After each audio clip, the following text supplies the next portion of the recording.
Establish connection में click करता हूँ, देखते हैं यूएफएस का डिटेल्स आ रहा है कि नहीं। सक्सेसफुली कनेक्ट हो गया है, देख सकते हैं आपके स्क्रीन में, और मॉडल नंबर भी और इसका लॉग पूरा इन्फॉर्मेशन रीड कर लिया है, जो कि यहाँ से देख सकते हैं। देखिए पूरा इन्फॉर्मेशन रीड किया है और गियर 3 में कनेक्ट हुआ है, यहाँ पे देख सकते हैं। थोड़ा सा आपको दिखाने की कोशिश करता हूँ। यहाँ पे देखिए high speed gear 3, high speed HS gear 3, मतलब 5000 MB के आसपास ये स्पीड में रीड हो रहा है। चलिए इसमें तो ज़्यादा कुछ करने की ज़रूरत नहीं है, क्योंकि इसमें 1 सेकंड का काम है। देखिए मैं आपको दिखाने की कोशिश करता हूँ। यहाँ पे FRP लॉक एक्टिव दिखा रहा है, बस यही पार्टीशन को हमको इरेज करना है। और ज़्यादा से ज़्यादा क्या करेंगे, इसका डंप बैकअप लेंगे, इससे और ज़्यादा कुछ करेंगे नहीं इसमें, क्योंकि सेट चालू कंडीशन में था और चालू कंडीशन में ही देंगे। जो काम के लिए आया है उसको पहले कर लेते हैं, उसके बाद हमको डंप रखना है। ये मॉडल का अभी फ़िलहाल मेरे पास उतना काम नहीं आ रहा है, जो कि डंप रख के कोई मतलब होगा। जिस टाइम में काम आएगा फिर उस टाइम में देखेंगे। यहाँ पे डंप को बैकअप नहीं कर रहा हूँ। अगर इस तरह काम कर रहे हैं, नीड है तो डंप को बैकअप कर लीजिए, कोई इशू नहीं है। तो यहाँ पे FRP लॉक लगा हुआ है, FRP एक्टिव है, तो सीधा हम क्या करेंगे, पार्टीशन में जाएंगे और यहाँ पे देख सकते हैं एक FRP दिख रहा है आपको। सिंपली उसमें एक बार क्लिक करना है, जैसे कि यहाँ पे देख सकते हैं। सिंपली इसमें एक बार क्लिक करना है, यहाँ पे FRP फॉर्मेट हो जाएगा, मतलब जो FRP पार्टीशन रहता है वो फॉर्मेट हो जाएगा। उसके बाद हमारा मोबाइल में FRP पार्टीशन ही ख़त्म हो जाएगा, ठीक है। इसके साथ साथ अगर चाहे तो आप यूजर डेटा को इरेज कर सकते हैं, नहीं करने से भी कोई मतलब नहीं है, मोबाइल से भी कर सकते हैं। तो यहाँ पे मैं यूजर डेटा को एक बार इरेज कर लेता हूँ, ताकि मेरे को मोबाइल में दोबारा फैक्ट्री फॉर्मेट करने की ज़रूरत नहीं है। तो मेरा मोबाइल कौन सा है, ओप्पो का। जिस भी ब्रांड का आप फैक्ट्री डाटा को इरेज कर रहे हैं उसी के हिसाब से आप यहाँ पे ऑप्शन दिया गया है, देख सकते हैं। Oppo, Vivo, Realme, MI, Samsung सब कुछ दिया गया है। तो उसके हिसाब से जो भी प्लेटफॉर्म में आपका मोबाइल है उसी प्लेटफॉर्म से आप इसको नाम देख के इरेज कर सकते हैं। फिलहाल मेरे पास ओप्पो का है, तो यहाँ पे ओप्पो वाइप डेटा पे एक बार क्लिक करूँगा, जो कि यहाँ पे देख सकते हैं बिल्कुल इसका जो मिस्क पार्टीशन रहता है वहाँ से पूरा इरेज हो गया है, जो कि देख सकते हैं यहाँ पे। और ये वाइपिंग हो गया है, तो अभी दोबारा मेरे को मोबाइल में और वाइपिंग करने की ज़रूरत नहीं है। तो यहाँ पे हमारा काम हो गया है, सॉफ्टवेयर का काम ख़त्म। तो यहाँ पे मैं इसको एक बार आइडेंटिफाई करूँगा, देखूँगा। देख सकते हैं FRP स्टेटस कहाँ गया, FRP स्टेटस यहाँ पे देखिए नॉट एक्टिव, मतलब यहाँ पे अभी कोई भी लॉग वगैरह है नहीं।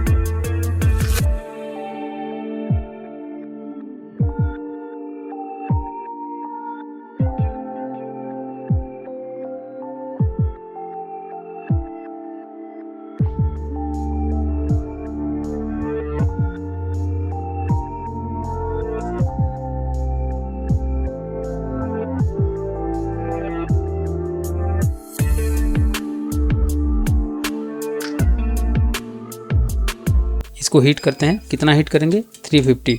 यहाँ पे और कैमरा को चालू नहीं किया हूँ, बस इसको हीट करना है। उससे पहले हमको और अच्छे से थोड़ा सा इसको प्रोटेक्ट कर लेना है, CPU को और रैम को, ताकि अभी लगाने का टाइम में भी हीटिंग नहीं लगना चाहिए, ज़्यादा हीटिंग नहीं लगना चाहिए। हीटिंग तो होगा ही होगा। और यहाँ पे एक तो कैप साइड हो गया है, तो इसको भी थोड़ा सा अच्छे से बैठा देंगे।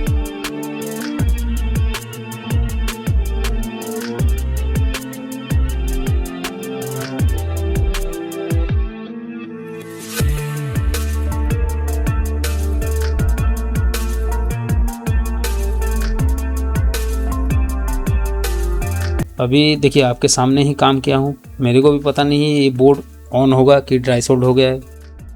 420 टेम्परेचर में इसका UFS को चिप ऑफ किया हूँ। उसके बाद मैं सॉफ्टवेयर भी किया हूँ, मतलब F64 बॉक्स से इसका FRP को और यूजर डाटा को, यूजर एरिया को इरेज किया हूँ। तो क्या है क्या नहीं, अभी रिजल्ट देखने के बाद ही पता चलेगा। थोड़ा सा बोर्ड को कूल डाउन करते हैं और दिखाता हूँ आपको क्या सच में ये ऑन हो पा रहा है कि डेड हो गया।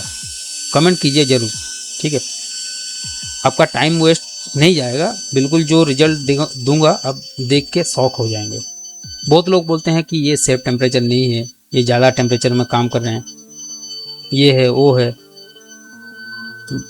जैसे आपका हैंड स्किल है, मैं दोबारा बताना चाहूँगा, जैसे आपका हैंड स्किल है वो हैंड स्किल के ऊपर डिपेंड है। आप यहाँ पे 500 टेम्परेचर में भी काम करेंगे तो आपका प्रोटेक्ट होगा, ठीक है। ऐसा नहीं है कि ये डेड कंडीशन में चला जाएगा। मैं आपको गारंटी देता हूँ ये 100% चालू होगा, दावे के साथ बोल रहा हूँ, ये 100% ऑन होगा। और देखिए मैं ऑन करके आपको दिखाता हूँ। इसमें कोई एटीट्यूड वाली बात नहीं है, ठीक है। जो मेरा स्किल है वो स्किल को मैं बता रहा हूँ। मैं यहाँ पे कोई एटीट्यूड नहीं दिखा रहा हूँ कि किसी को मैं कुछ भी नहीं बोल रहा हूँ। पहले मैं आपको दिखाता हूँ विदाउट बैटरी पे मतलब क्या हो रहा है, उसको पहले आपको दिखाता हूँ। ठीक है, 240 200 240 200 में फ्लक्चुएट हो रहा है। अगर आपको विश्वास नहीं है तो मैं आपको दिखाने की कोशिश करता हूँ मेरा एम्पेयर मीटर पे कितना एम्पेयर ले रहा है। यहीं से मेरे को पता चल गया ये मोबाइल 100% ऑन हो गया है। देखिए यहाँ पे देखिए, दिख रहा है ना आपको। मैं और थोड़ा सा अच्छे से दिखाने की कोशिश करता हूँ। देखिए ओके, ये जो दिखा रहा हूँ यहाँ पे देख सकते हैं, ग्राफ में भी देख सकते हैं। यहाँ पे पता चल रहा है 150 200 250 300 400 इस टाइप का फ्लक्चुएट हो रहा है, अप डाउन हो रहा है। तो अभी बैटरी कनेक्ट नहीं है इसीलिए हो रहा है। तो चलिए सीधा मैं बैटरी को कनेक्ट करके दोबारा से चार्जर कनेक्ट करता हूँ और रिजल्ट दिखाता हूँ आपको। देखिए 500 मिली एम्पियर लिया, उसके बाद 700, ओप्पो का लोगो आ गया। अभी यहाँ पे एक बार शायद मेरे हिसाब से रीसेट होगा, थोड़ा सा वेट करते हैं। और ग्राफ मीटर को मतलब ये एम्पेयर मीटर को बंद कर देता हूँ, इसका कोई काम नहीं है। मोबाइल चालू हो गया देख सकते हैं। देखिए यहाँ पे फैक्ट्री फॉर्मेट हुआ, मतलब जो हार्ड रीसेट है, हार्ड रीसेट हो गया है। फिर आप कहेंगे वाइपिंग हो गया, क्योंकि इसका यूजर डाटा को मैं इरेज कर दिया था उसीलिए।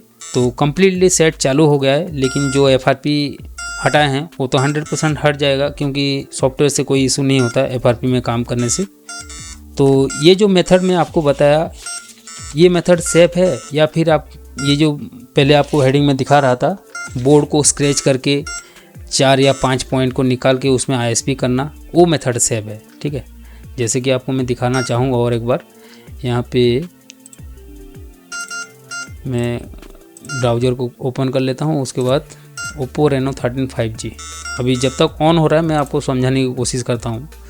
जो अभी मैं काम करके दिखाया ये मेथड सेफ है या फिर इस तरह ISP करके, जैसे आपको मैं दिखा रहा हूँ यहाँ पे, इस तरह तीसरा लेयर पे जो प्रिंट दिया है उसी प्रिंट से ISP निकाल के इसमें FRP करना सेफ था, या फिर मैं जो चिप ऑफ किया हूँ CPU मतलब UFS को, ये सेफ मेथड है। दोनों मेथड से कौन सा मेथड सेफ है आप कमेंट जरूर कीजिए। चलिए मोबाइल को मैं सेटअप कर लेता हूँ। पहले यहाँ पे लॉक का एक साइन आ रहा था, आपको हेडिंग में दिखाया था शायद। चलिए दोबारा दिखाने की कोशिश करूँगा अभी कोई साइन वगैरह आ रहा है कि नहीं। 100% ये रिमूव हो चुका है ऑलरेडी। तो यहाँ पे देखिए, पहले यहाँ पे लॉक का सिंबल आ रहा था, अभी यहाँ पे स्किप का सिंबल आ रहा है, मतलब स्किप करके आगे बढ़ सकते हैं। चलिए यहाँ पे मैं स्किप करता हूँ, आगे चलता हूँ। उसके बाद स्किप,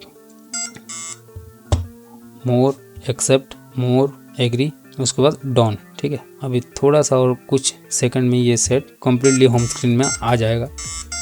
और ये चार्जर को भी डिस्कनेक्ट कर लेता हूँ, कोई काम नहीं है। देखिए बिल्कुल होम स्क्रीन में आ गया है। थोड़ा सा इसका ब्राइटनेस बढ़ा के आपको दिखाने की कोशिश करता हूँ।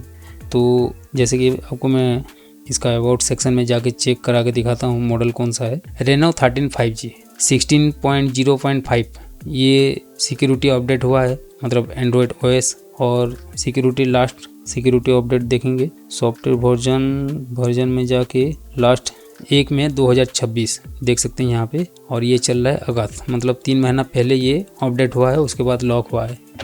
ठीक है दोस्तों, आज का वीडियो आपको कैसा लगा कमेंट कीजिए। और आपको मैं जो बताया, एक तरफ PCB स्क्रैच और दूसरी तरफ चिप ऑफ करना, दोनों मेथड से कौन सा मेथड आपको पसंद आया मेरे को कमेंट करके ज़रूर बताइए। इस तरह कंटेंट और भी देखना चाहते हैं तो मेरे चैनल को सब्सक्राइब कीजिए। ये वीडियो अच्छा लगा, वीडियो पसंद आया तो वीडियो को लाइक कीजिए, दोस्तों के साथ शेयर कर दीजिए। इस तरह कोई मोबाइल है आपके पास रिपेयर नहीं हो पा रहा है तो मेरे पास भेज के रिपेयर भी करवा सकते हैं। ये वीडियो का डिस्क्रिप्शन में एड्रेस दे दिया हूँ, और ये आपके स्क्रीन में जो नंबर दिया हूँ 9438122473, ये नंबर पे मेरे को कॉल और व्हाट्सएप में कॉन्टैक्ट करके जैसा भी मोबाइल होगा, जैसा भी प्रॉब्लम होगा, इस तरह वीडियो बना के आपको मेरे यूट्यूब चैनल में और मेरे फेसबुक पेज में आपको दिखाने की कोशिश करूंगा। दोनों प्लेटफॉर्म में आपको देखने के लिए मिलेगा। तो उम्मीद करता हूं आपके पास कोई भी फॉल्टी मोबाइल है, रिपेयर नहीं हो पा रहा है, तो मेरे पास एक बार भेज के रिपेयर करवाने की कोशिश कर सकते हैं या फिर ट्राई कर सकते हैं। जो भी प्रॉब्लम होगा तो भी वीडियो आएगा, नहीं हुआ तो भी आएगा। तो दोस्तों बस इतना ही बताना चाहता था। और ये वीडियो आपको कैसा लगा कमेंट में ज़रूर आपका राय रखिए और बताइए।